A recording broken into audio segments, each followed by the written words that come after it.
In this video, I'll be explaining the difference between resistance and conductance and how those both involve resistors, and explaining kind of what resistors are.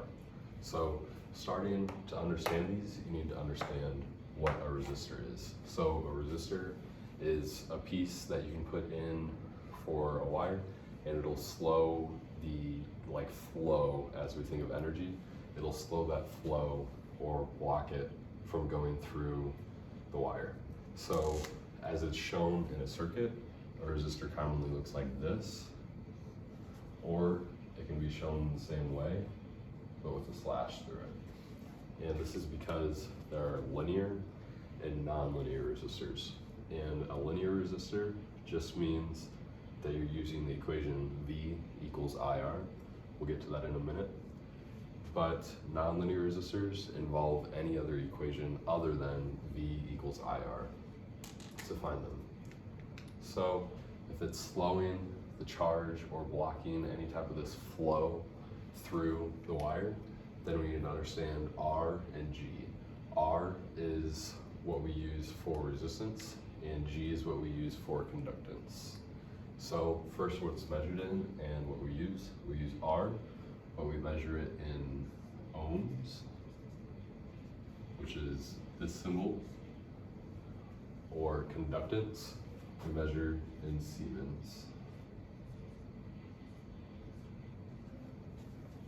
And for resistance, for a relationship between resistance and conductance, we have that resistors always have R, or that they have 1 over R.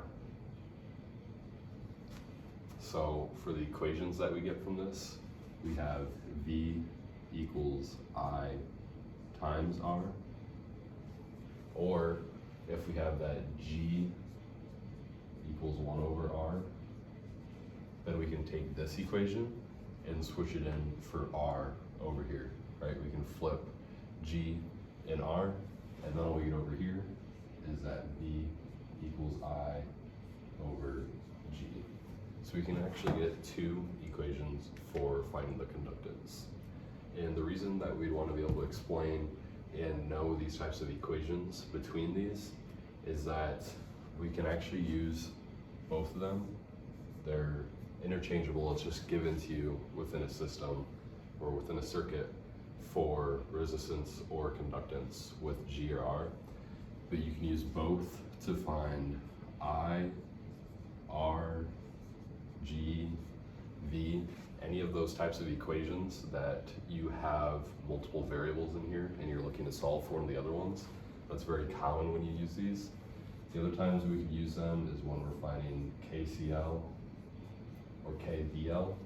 Then we also need to know oftentimes what the voltage or the current is through each of these, and we can find the voltage through a resistor or the voltage through a conductance if we understand and can apply those equations.